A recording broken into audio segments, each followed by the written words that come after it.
Welcome to Murder Mile. Today, I'm standing on Greek Street in Soho, W1.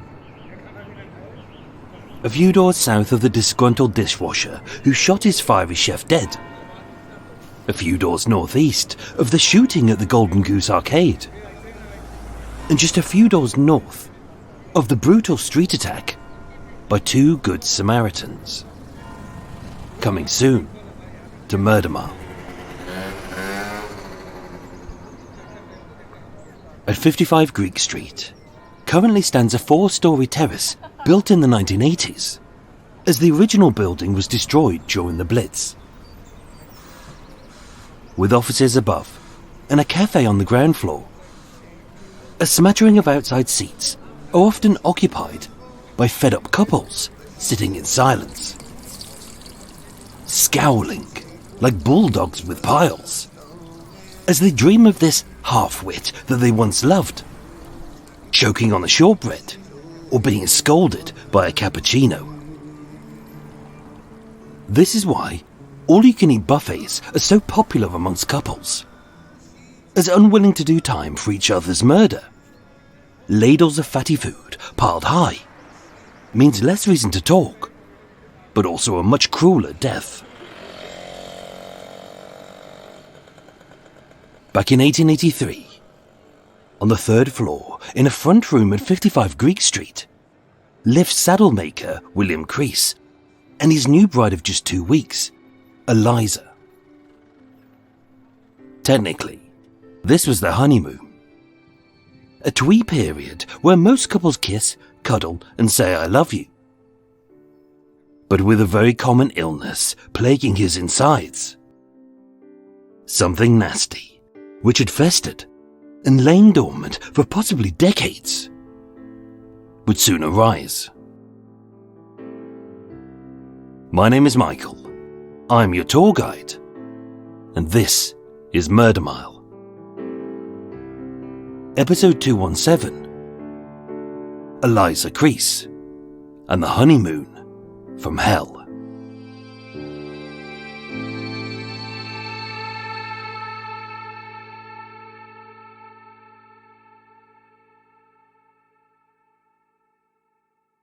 There are 4 stages of syphilis.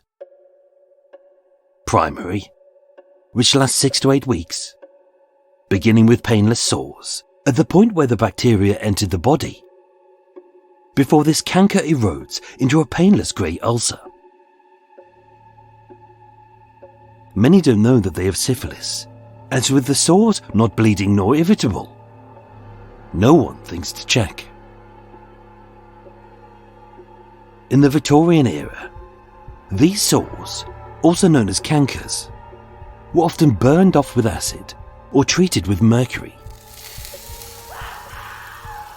Considered more of an art than a science, doctors freely administered highly toxic mercury at levels at their own discretion, with some quacks administering it as a pill, an ointment, a steam bath, or injected directly into the urethra.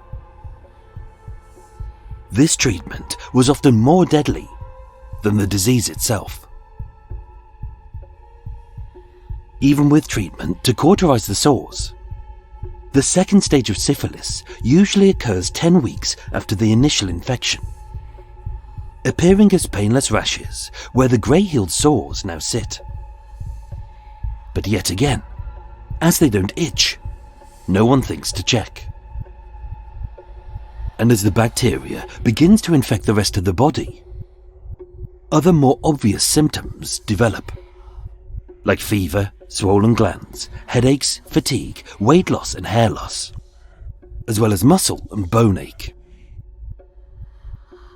This escalation of symptoms is something we see with many diseases, as when the bacteria ravages the body and even our own defenses are unable to cope, the host often gets sicker and weaker. But syphilis is sneaky and it's subtle, as acting like a seasonal disease like the flu. It arrives, it infects, it announces its presence in a big way, And regardless of whether the host gets treatment or not, the symptoms clear up, as if the infection has gone. Or at least that's what it wants you to think. But without penicillin, the infection may move on to the latent and possibly tertiary stages of syphilis. Latency is the third stage of syphilis, during which the disease lays dormant inside the host's body with no symptoms. No cough, no fever, and no cankers. The disease is entirely silent, to the point where the patient may have forgotten that they have syphilis or mistakenly believe that they've been cured. But the latency can last a few months, usually a few years, but in some cases, it can fester for decades.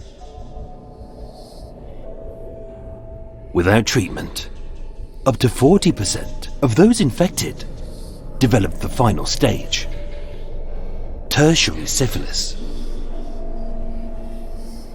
Like the Grim Reaper itself, it never warns of its arrival until it's too late. As before, ulcers appear. Only as these painful cankers begin to burrow deep into the soft flesh and the brittle bones, eating away at the fleshy extremities like the nose, and riddling the body with ugly lesions and unsightly growths, it leaves its breathing host with a hollow bony skull of someone who looks dead, but is still alive. But it's not just the body that it attacks, but also the central nervous system and the brain. Often developing into neurosyphilis, patients suffer from confusion, memory loss, paranoia, and changes in personality, as well as blindness, paralysis, and dementia, as the host's body, brain, and soul is eaten from within, driving them to insanity, suicide, and in some cases, even murder.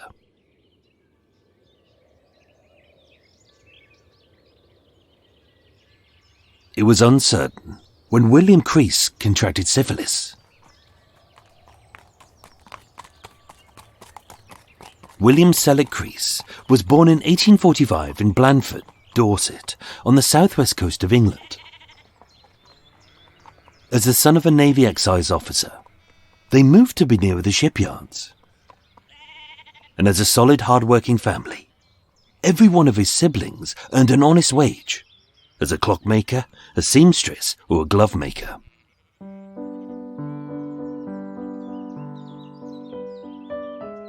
By 1861, with his mother Jane having passed away, even as the youngest of 7, 16-year-old William made his way in life as a saddler's apprentice.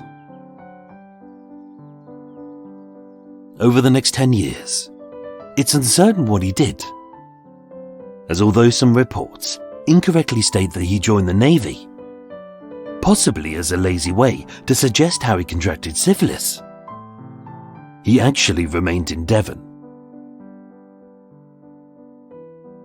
In early 1872, aged almost 30, William married Lucy Wherry, a local girl from Great Torrington. As was the tradition, they set about building a family and a happy home in their birthplace, with 4 children following, who, as a symbol of pride, or possibly arrogance, took William's middle name as their own. With Sidney Selleck in 1873, William Selleck in 1874, Thomas Selleck in 1876, and Lucy Selleck in 1879.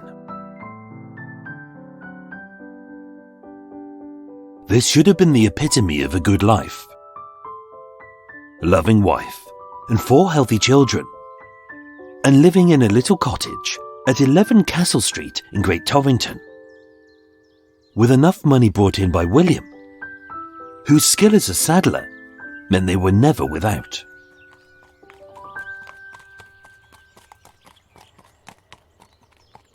Life at that point was good. But for inexplicable and unexplainable reasons, just as his youngest was being born, William left. He left his job, he left his home, he left his wife and 4 children. And having fled the county, he would never return.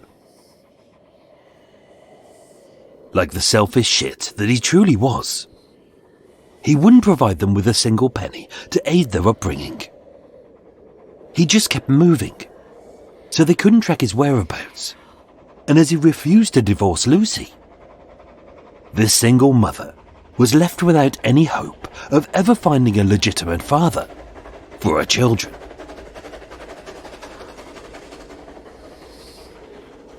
And yet, as a strong, independent woman who earned a living as a glove maker,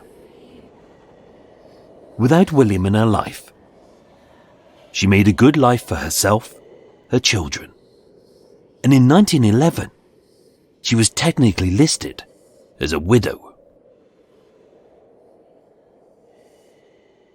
So maybe we could say that Lucy Crees, the first wife of William, had a lucky escape.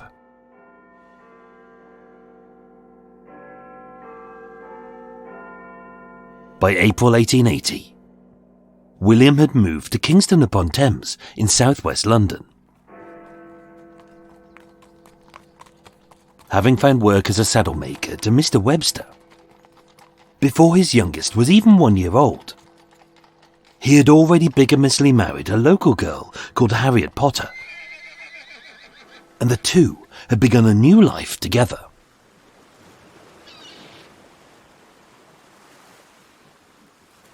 On the 1st of October 1880, a few months after their marriage, the new Mr. and Mrs. Crees travelled down from Kingston upon Thames to the seaside town of Eastbourne in search of work. Lodging cheaply at the poky little home of Mrs. Bourne at 8 Maybury Terrace, as they hadn't a single penny to pay their rent. Without her permission, he pawned his wife's sewing machine. As a ragged woman, who officers stated was literally starving to death, Harriet begged her husband for just one of those shillings to give her body an ounce of strength. As by the 7th, all she had eaten was a small potato and a stale piece of bread. But having taken umbrage at her daring to question his authority, he unleashed a barrage of hurtful barbs, and he threatened to stab her in the heart.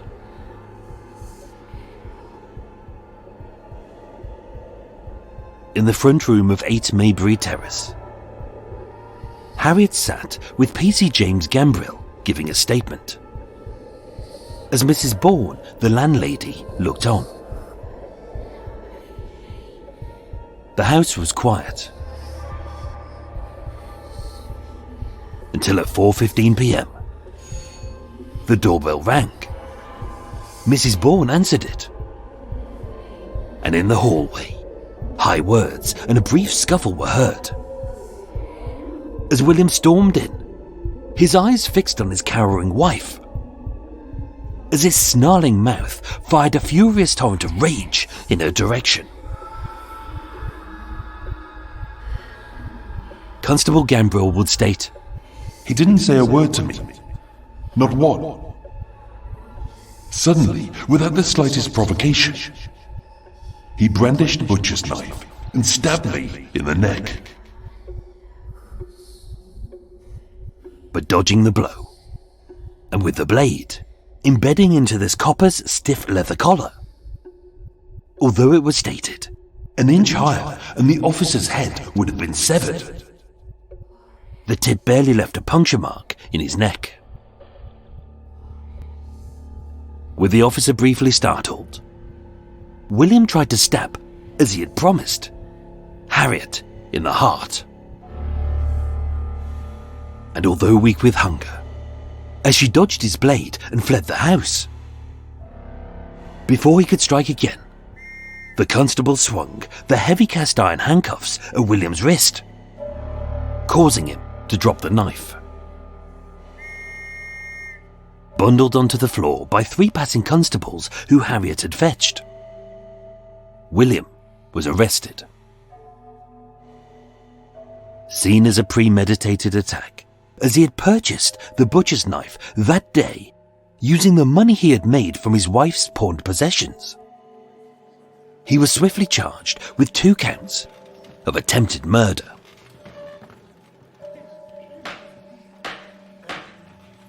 On the 6th of November 1880, William Crees was tried at Maidstone Petty Sessions for a crime which should have seen him executed or sentenced to life for hard labour.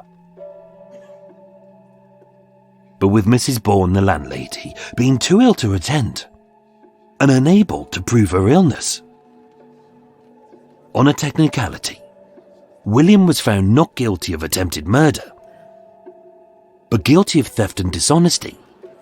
He was sentenced to 3 years at Lewes Prison.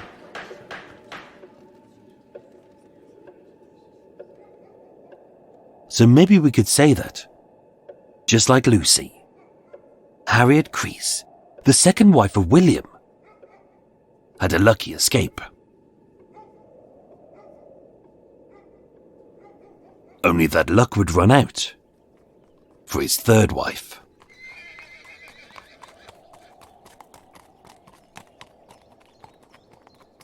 Born in 1861, Eliza Horsman was the eldest daughter of John, a confectioner from Worthing. How they met was unrecorded.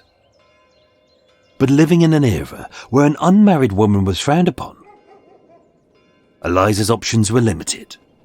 The courtship was short, and her father hadn't met William before the wedding.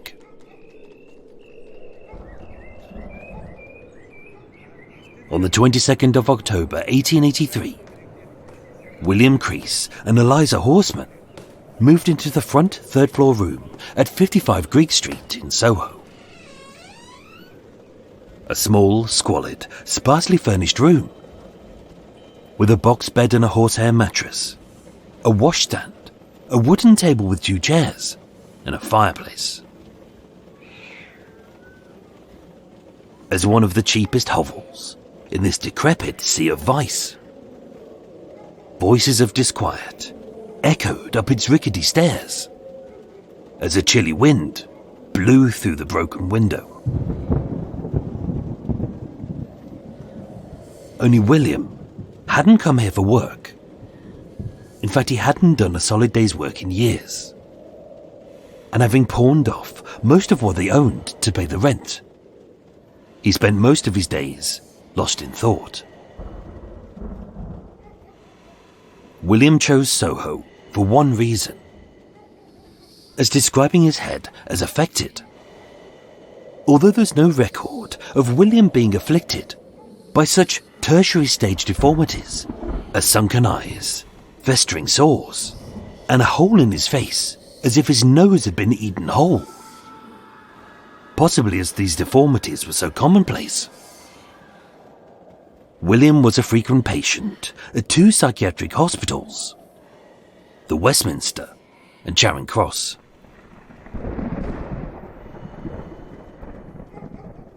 Suffering with confusion, headaches, paranoia, rage, and hallucinations. Back then, there was no known cure for tertiary syphilis, except for a miracle recovery, confinement to a workhouse infirmary, or a long, slow, and painful death. Which may explain some of William's bizarre actions, but not all of them.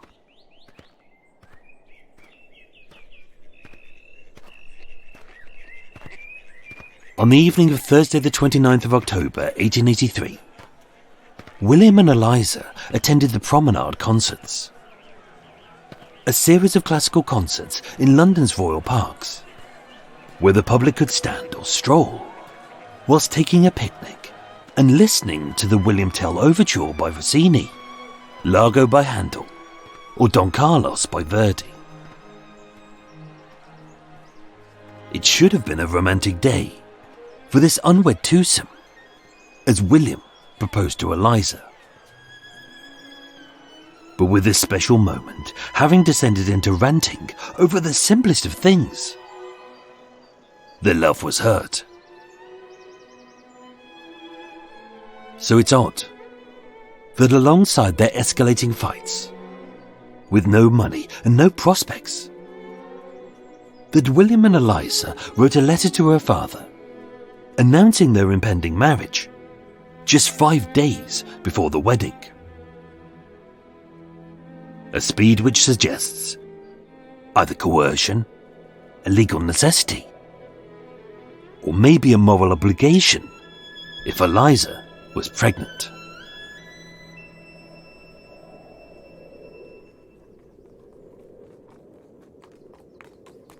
On the morning of Wednesday the 14th of November 1883, William Crees met Eliza's father at London Bridge Station. Dressed in his one good suit, John Horsman said that William presented himself well as a saddle maker and a lover who felt happier having met Eliza, never once mentioning that he was still bigamously married, having never divorced, and that one wife he had abandoned and the other he had tried to kill. Having guided his father-in-law to a small service at St. Anne's Church on Soho's Dean Street, as John Horsman proudly gave away his eldest daughter, he was unaware that just 2 weeks later, that hall would host the inquest into her death.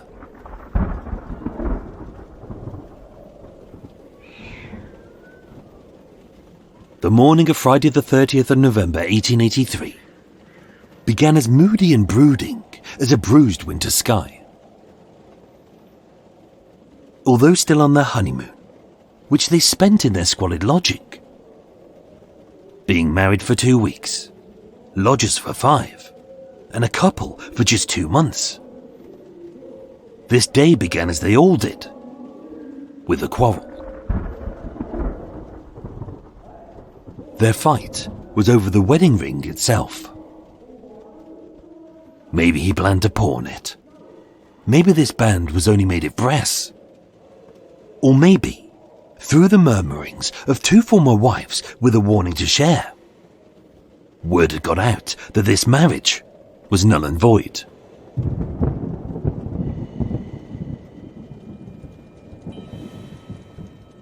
At 8 p.m, William came home and found that Eliza was out, drowning her sorrows in the Carlisle Arms. 1 hour later, slightly sozzled, but little more than a little bit tipsy, Eliza asked her landlady if a letter had arrived for her. There hadn't been, but witnesses would state She seemed well and in good spirits. Shortly after this, at roughly 9:50 p.m, having reluctantly ascended to the squalid room that she shared with her new husband, who harboured a deadly disease and a festering rage, the neighbours all state that they heard William and Eliza arguing.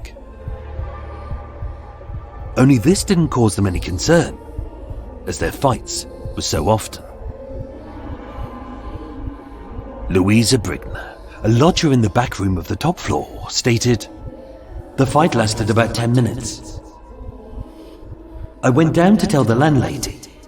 I asked her to tell them to be quiet. And then suddenly, everything went quiet." Susanna Plantin, a lodger on the second floor, said, "I heard a noise as if someone got up from a chair in the room above, ran to the door, and then fell. A little before the fall, I heard 3 or 4 awful screams. It was a woman's screams, which echoed the house as she fought for her life. But no one came.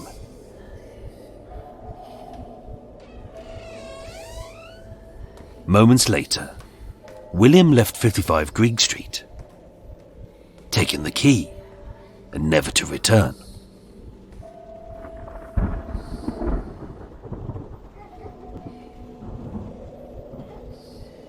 It's uncertain what he did or where he went for the next hour. But at 11:10 p.m, on Moore Street, just off Old Compton Street, PC Henry Dyer saw William behaving strangely. Catching hold of the officer's cape, William danced about him, his eyes wide as they protruded from his head. as he muttered, "The doctor told me to do it. It is a glorious deed." Asked what he had done. Although sober, William could only repeat those same few words.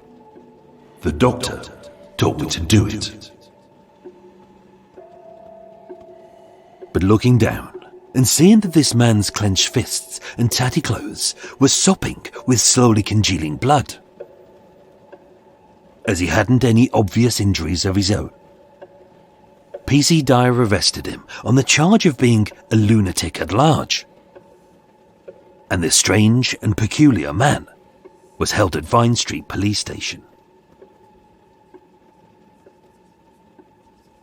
At 2 a.m, with William committed, at the police surgeon's orders, to the workhouse asylum, PC Dyer attended 55 Greig Street to find the blood's origins.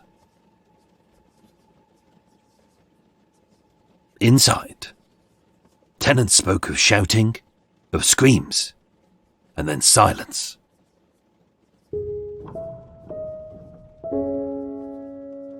Knocking on the door, the officer got no reply.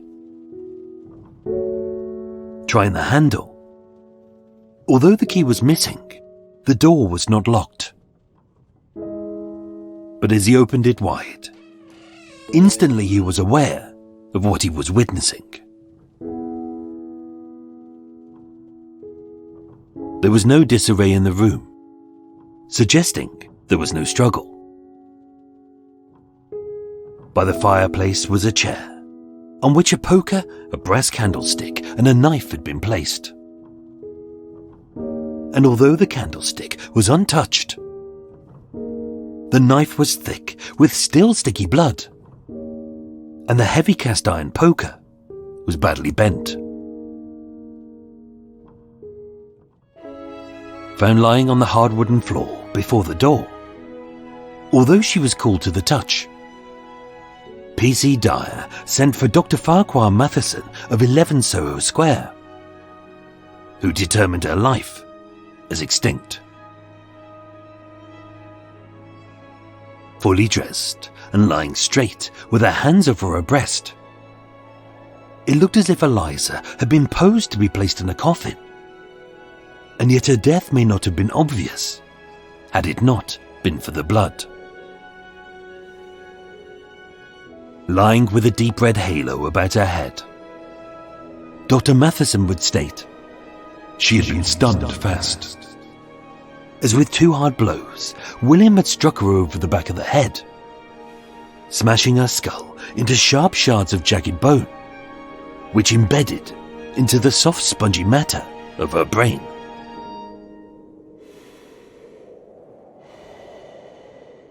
As witnesses had correctly heard, Eliza had fallen.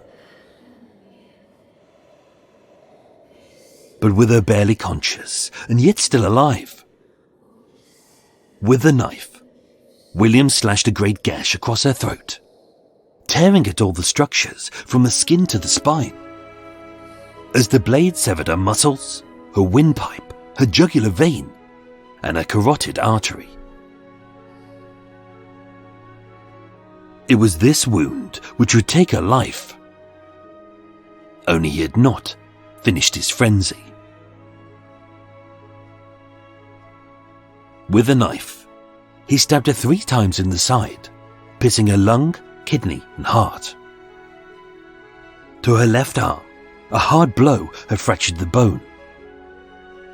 But with his rage brewing even further, with the knife as a fist, he smashed her in the nose, shattering the bones, cutting the right nostril till it bent backwards, slicing up her left eye.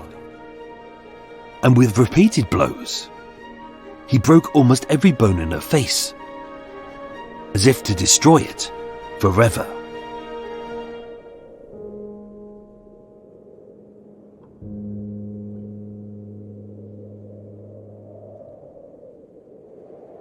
Informed at St. James's workhouse that he was being arrested for murder, he seemed not to be aware of the words, and he made no reply.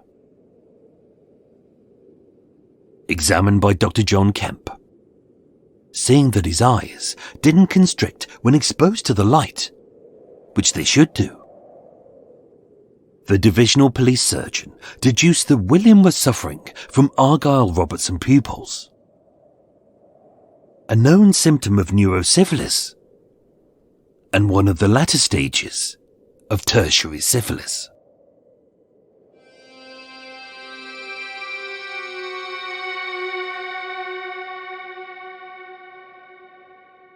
With William deemed to be in a very bad state of health, on Tuesday the 4th of December 1883, at St. Anne's Church, where he and his victim had been married just 2 weeks before, the jury returned a verdict of willful murder, and he was bound over to appear at the Old Bailey on a criminal charge. With William being too ill to attend court, although there was no refuting his guilt, William was found guilty, but insane, where he was committed to Broadmoor to be detained at Her Majesty's pleasure. As one of the hardest parts of the investigation, Eliza's father, John, had to identify what remained of his daughter's body. But with a face and head barely recognizable, he could only confirm it was her by her dress, a birthmark, and by the cheapness of her wedding ring. Committed to Broadmoor Criminal Lunatic Asylum, which specialized in the mentally unwell. Although at the time of the crime, 38-year-old William Selleck Crees was struggling with late-stage syphilis. It is uncertain, with penicillin yet to be discovered, how he lasted so long. As on Tuesday the 15th of November 1932, 49 years after the murder, William died at Broadmoor, aged 85. He was said to have been in good health in his last week, but owing to senile decay, he died of natural causes. Syphilis is a deadly disease, a silent killer which arrives without warning, vanishes without a trace, lies dormant for months, years, and even decades, and then, like a rabid dog, springs forth and attacks. But were his actions the disease's fault? Did it exacerbate who he was? Or was he always crazed killer?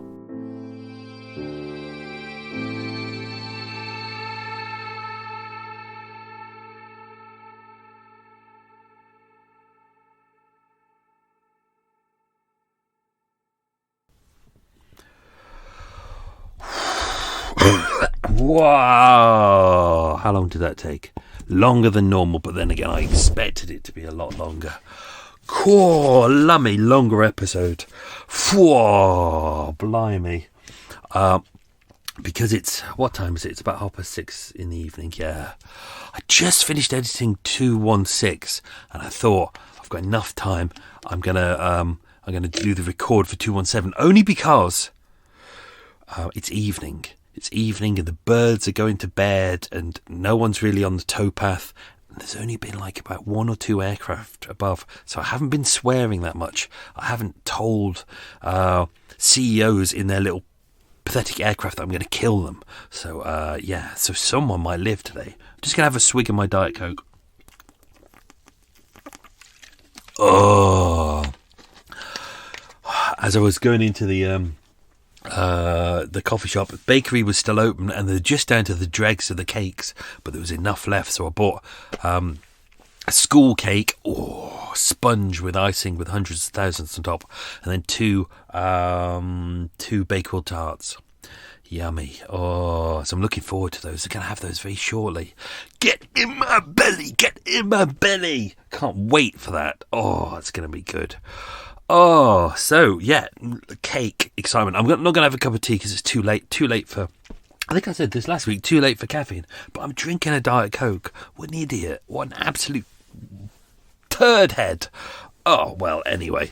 What else is going on? Not really a lot. Eva's out tonight.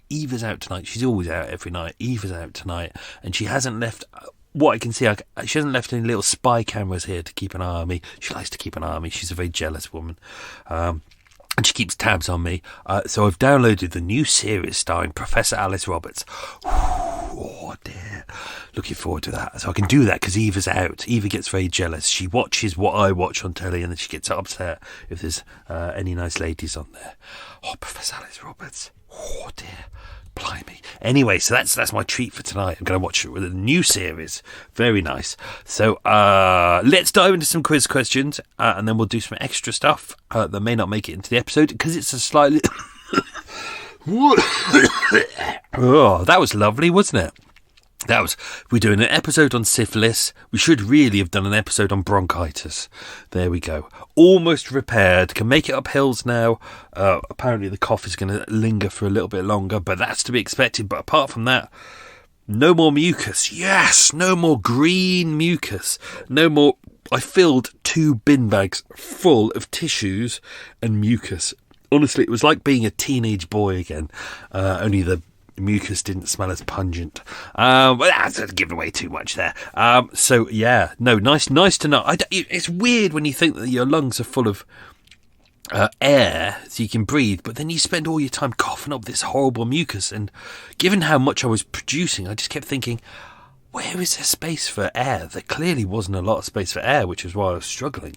Anyway, that's a boring conversation. Let's do this. And then turd on a motorbike coming down the towpath. Utter turd. Not meant to drive a motorbike on the towpath. What a turd. If I was out there now on the towpath having my evening walk, he would get such a stern look. I would turn and I'd kind of fix him with my glare, but if he looked at me, I'd probably look away. Or pretend I was on the phone or something, But yeah, I know that I win. Right, let's do the quiz questions. Don't forget I haven't edited the episode yet, so some of these may get edited out. They probably will because it's a longer episode. Right, get ready. Question number 1.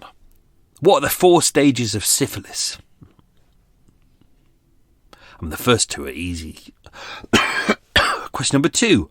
How many Londoners had syphilis in the early 19th century? I didn't pose it as a number. It was kind of a how many of how many. Question number 3. Name one of the 4 ways mercury was administered as a cure for syphilis. Lovely. Especially the last one. Ooh, dear. Question number 4. What was William Crees's middle name? I've misspelt that on there, and for some reason I've written, what was William Crees's idol name? Question number 5. Name one of the 4 occupations that you can tell I'm tired. Name one of the 4 occupations William's family had at the time he was born. Question number 6. What village in Devon did William grow up and raise his family in? Almost. I've in brackets put almost there because he didn't. Question number 7. What was the name of William's first wife? Question number 8. What was the name of William's second wife? Question number 9, the final question, because I only did 9. Don't worry, it's not what was the name of William's third wife, because we know it was Eliza. Question number 9 was, what job did William do for a living? There, I've given you a nice, easy one. So let's dive into some tings.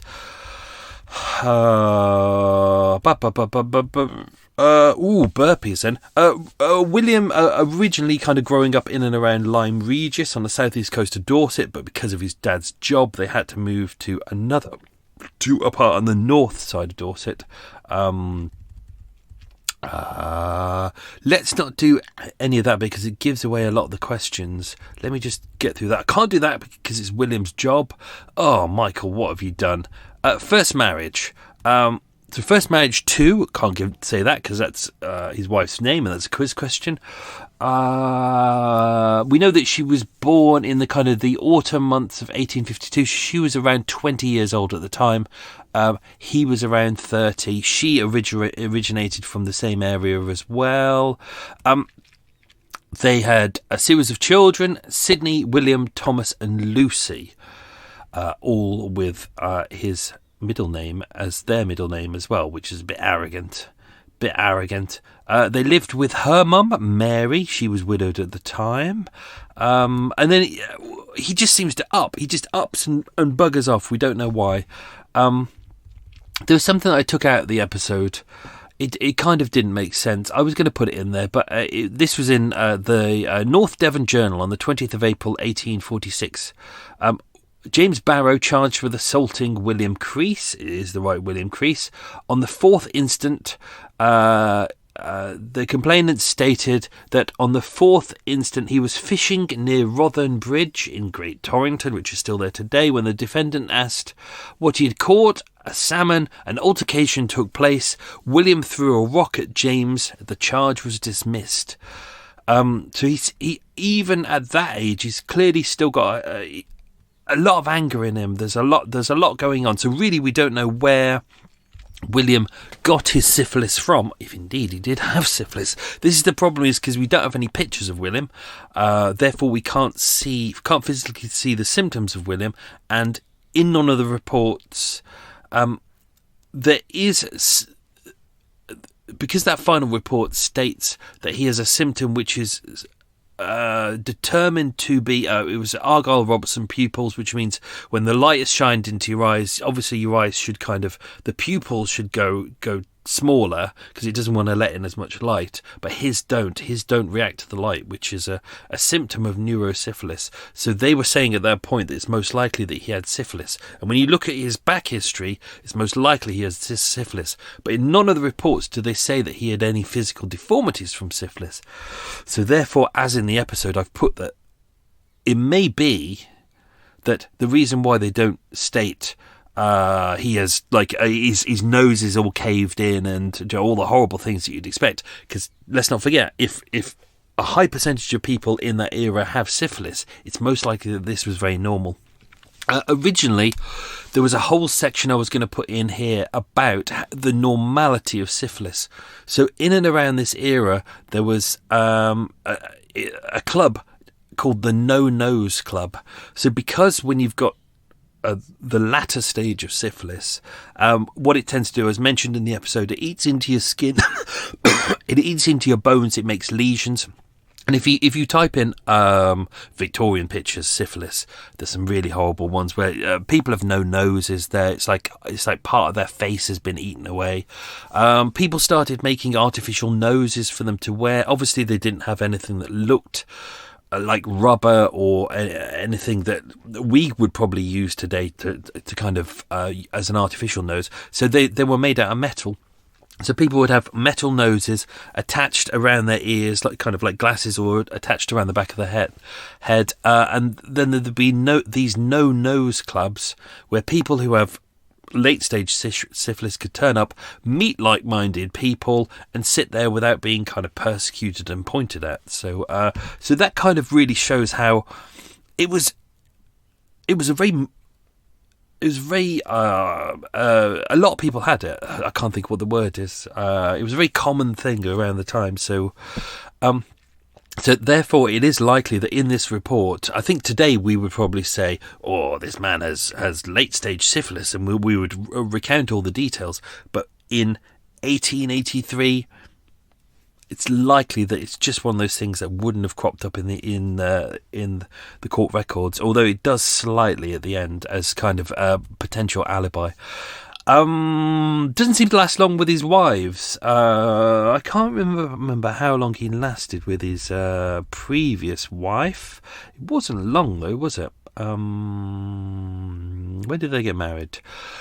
1872. So actually, it lasted. When did he leave his 1879? So it lasted the longest of all of them. It lasted 6 years. But then his second wife, whose name I won't mention, because that is a quiz question. Well done, Michael. That lasted just a couple of months. And it was in and around the time that he married around the time that his final child was being born. So what an utter shitbag he is. And then obviously the first attempted murder on his wife. So if the syphilis is kicking in by this point, if it is the later stage syphilis that's coming back in, because let's not forget there's this quiz questions make this really difficult. There's the point in the syphilis where kind of you think you cured, you think that nothing's really happening, and then all of a sudden it starts to come back with a vengeance. So it looks likely that this may have been happening over a period of a couple of years, so probably like 1880 until 1883, although he does seem to have lasted a long time in his Broadmoor psychiatric prison, which is interesting because Al Capone had neurosyphilis as well, based on stemming from syphilis, and then he got all the dementia symptoms as you'd expect, and then he died.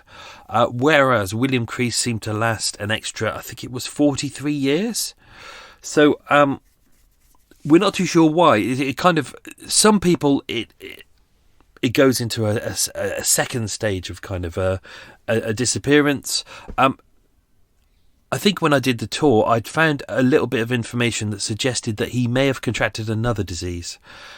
He may have, it wasn't typhoid, but there was something like that. And that, as we're kind of finding out now, especially with things like cancer, they're working out that sometimes the way to fight cancer is to fight it by using another disease, because obviously diseases want dominance, and if you've got one disease that you can definitely cure and one disease that you can't cure, sometimes it's worth adding another disease in there to make it fight off the other infection, because bodies and diseases and bacteria are great at doing that. So we don't know why he lasted that long, but he really did, dying at the age of 83, so a hell of a long age, to the point where normally you would think that this would be something that I would find in the national census, but I didn't. I found it first in a newspaper. So it was such a prominent thing. Obviously the murder that was committed it wasn't massively prominent, but it was in a lot of newspapers. But the fact that he died age 83 and he'd been in Broadmoor for so long, and he'd got syphilis, this was kind of quite an interesting thing. So it made it into the newspaper. The attack on his second wife, dispute over whether it was at 8 Maybury Terrace or 8 Maysborough Terrace. So I've used Maybury, but I checked the old maps. There's both versions on there on the map, so it's hard to really pin down. Seemed to have been an utter shit by that point. He's unable to hold down a job, so he's got at least 3 years, maybe, I'm guessing 3, 4, maybe 5 years, so probably not able to hold down a job at the end of his marriage to his first wife. Definitely no job with the second wife, which is why they're moving around. They moved to London, they moved to Eastbourne on the south coast.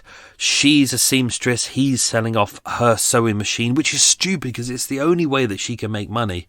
And he pawned it for 14 shillings, which is not a lot of money. And then he started to pawn off all of her clothes as well. Hence, all she'd eaten for the last couple of days with a potato and a piece of bread.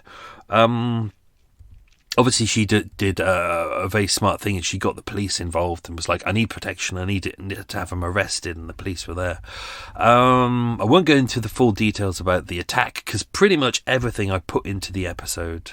But that trial for attempted murder, so it was at Maidstone Petty Sessions, should have been 2 counts of attempted murder, so that would have been a life of hard labour.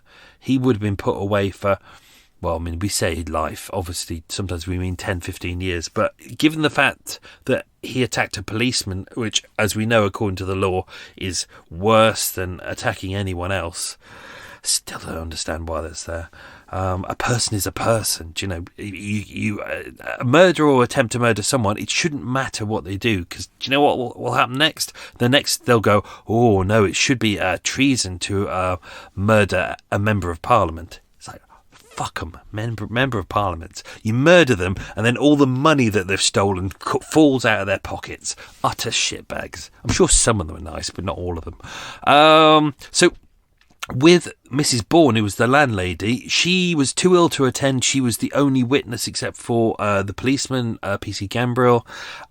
Her statement was read out in court. So she's made a statement, they read it out, but because there was no medical certificate to prove that she was ill, her deposition could not be accepted as evidence. Therefore, they couldn't charge him with attempted murder. They could just charge him with the minor offence of theft. It's down as theft or dishonesty. So he went to H&P Lewes on the Brighton Road, and he only seems to have lasted about 3 years.